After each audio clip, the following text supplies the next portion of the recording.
For 2 generations, Sony conquered the racing market thanks to the creation of Polyphony Studios and Gran Turismo. Many tried to challenge the beast and many would fall. Konami tried as best as they could with Enthusia and would make the mistake of attacking the beast at its strongest. Then came Namco with its prestigious background, but instead of challenging them head-on, they would come with a very smart and brilliant plan. Beat the beast with interesting visuals. It did not work out so well. Nice. Others such as Capcom would try as well with Automodelista. They did well enough with its choice of art style, but not good enough. In the face of complete dominance, one company stood among the rest, being the only one capable of matching the beast in its steps. Even as time progresses and other competitors step into the ring, only one would be capable of standing on equal footing against Sony, Polyphony, and Gran Turismo. When your opponent is a console manufacturer, who else could equally match them but another console manufacturer?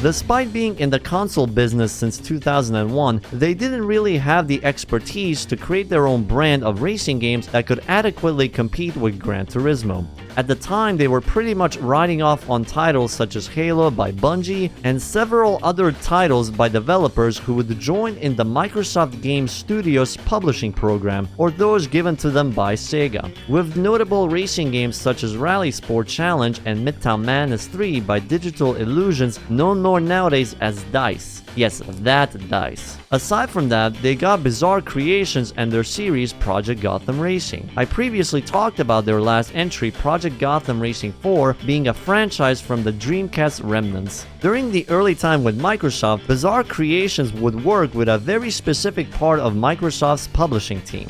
That's right, Turn 10 Studios. While the studio was founded as early as 2001, for most of its time, Turn 10 simply acted in the role of publisher for Bizarre Creations and Project Gotham Racing. From its inception, Forza Motorsport was created with the sole purpose of challenging Gran Turismo's ever-growing dominance in the market, using skills they've learned from working with Bizarre Creations. And in 2005, the very first Forza Motorsport would be unveiled to everyone around the world.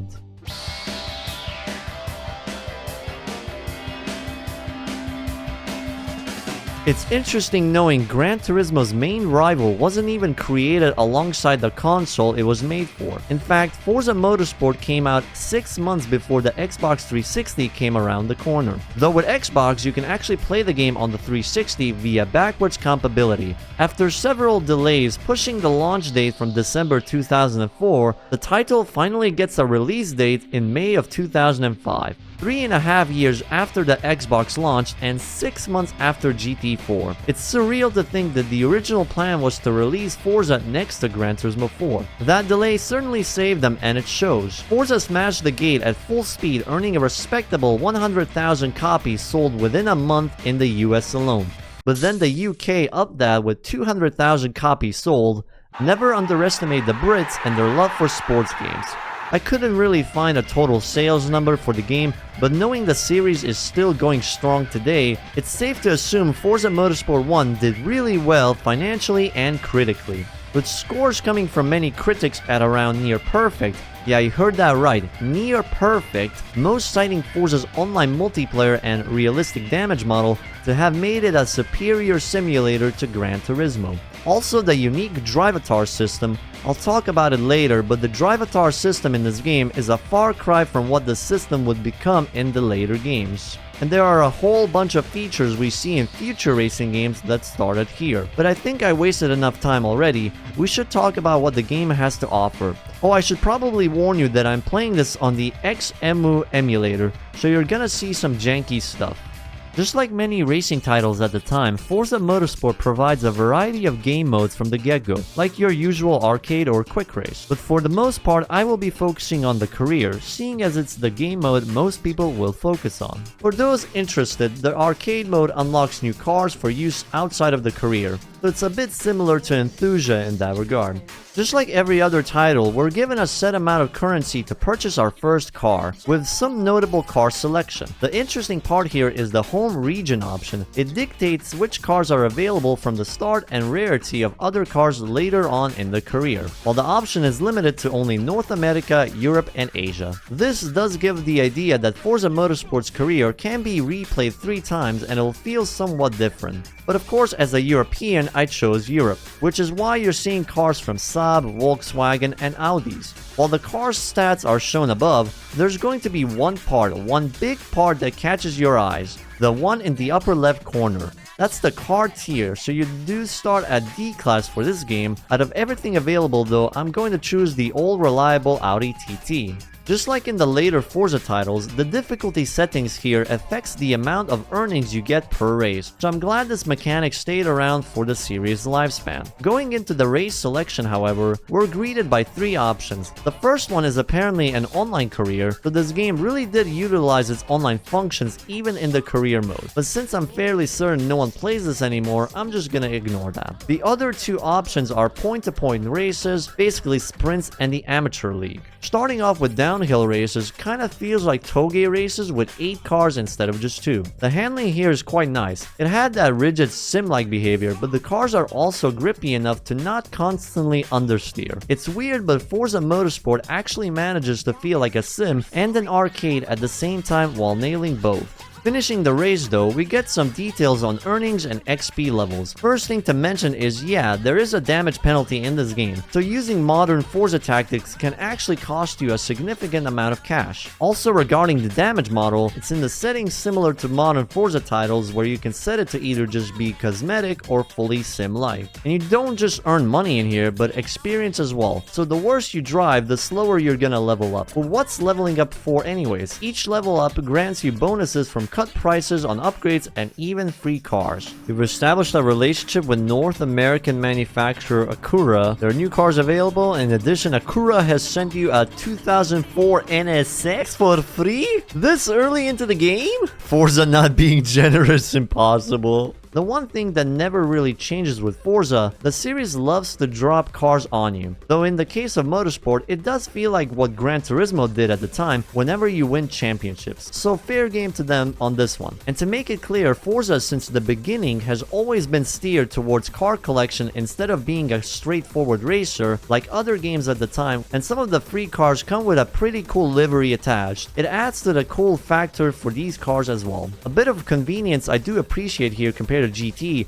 is if you own a car for a specific competition, entering would immediately send you to the car selection screen instead of telling you to go back home and switch cars. God knows how many times I've gone back and forth just to switch cars in GT4. But while we're on this topic, it's clear as day that Forza takes a lot of inspiration from GT3 instead of 4, which many people seem to mistake for because of the final release date. So it may sound wrong for me to compare it to GT4, but that's because it's the GT game I've spent the most time on.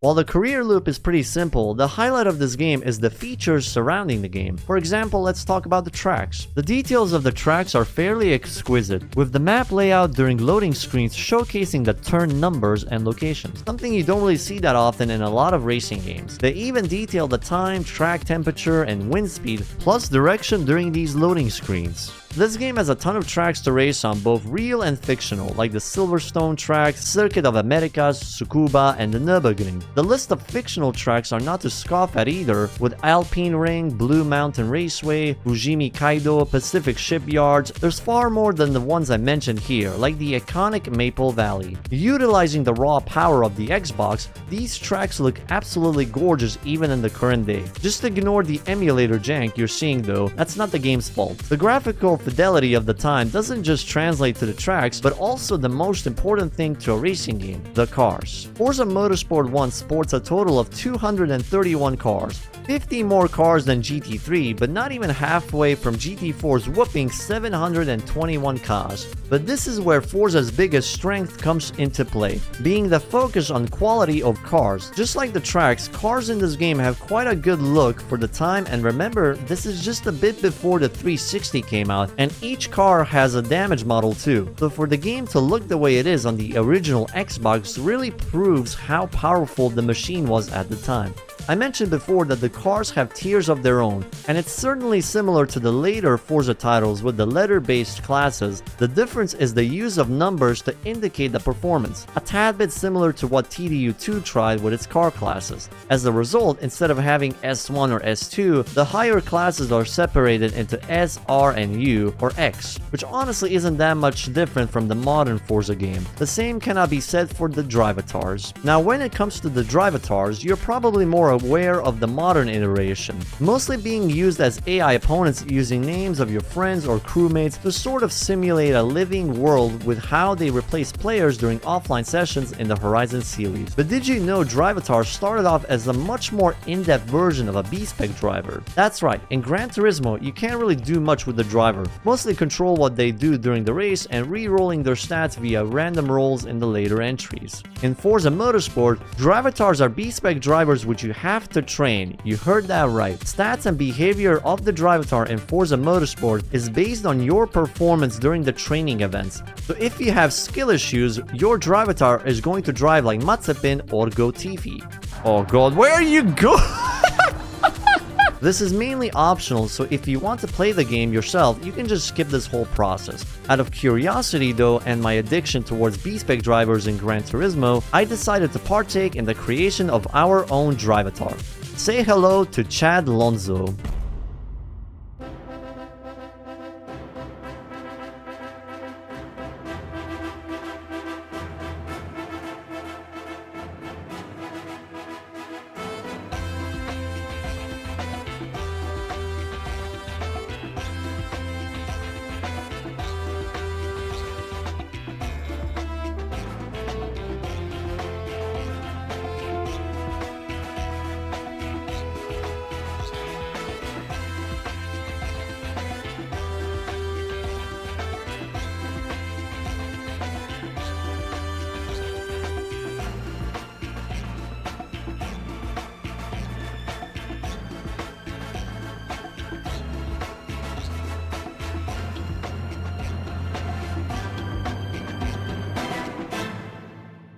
What? What was that? That is not what I've even done in the training program. Like, does my guy not know how to brake? Drivatar fee. So I paid him 600 credits to get me 6th place. Okay, so what's left on the table to talk about? Well, yeah, there is another thing that Forza managed to revolutionize aside from its online play. Car customization. Unlike its competitors, Forza Motorsport isn't afraid of going off the official tracks for ideas, case here being the car customization. With body parts and separate color changes, you suddenly feel like you just stepped into a Need for Speed title without warning. And not just in the body part customization, but liveries. Forza Motorsport 1 pioneered the free-form edit style of liveries, compared to its competitors at the time, which usually had none. Forza came in and saw what Need for Speed tried to do with its vinyls and went ballistic on it. This livery editor may seem very simplistic and basic compared to the ones we've seen now in something like Need for Speed Unbound or even Forza Horizon, but at the time it was something never seen before. In fact, the next game to try and replicate this was Need for Speed Carbon 1 year later. Other than that though, it's basically the basic performance upgrades, the kind you expect to pop up in these games sooner or later. It's not that special, but it does have some involvement to the leveling system thanks to the discounts you earn as level bonuses. And I think that should be all I could say about Forza Motorsport 1.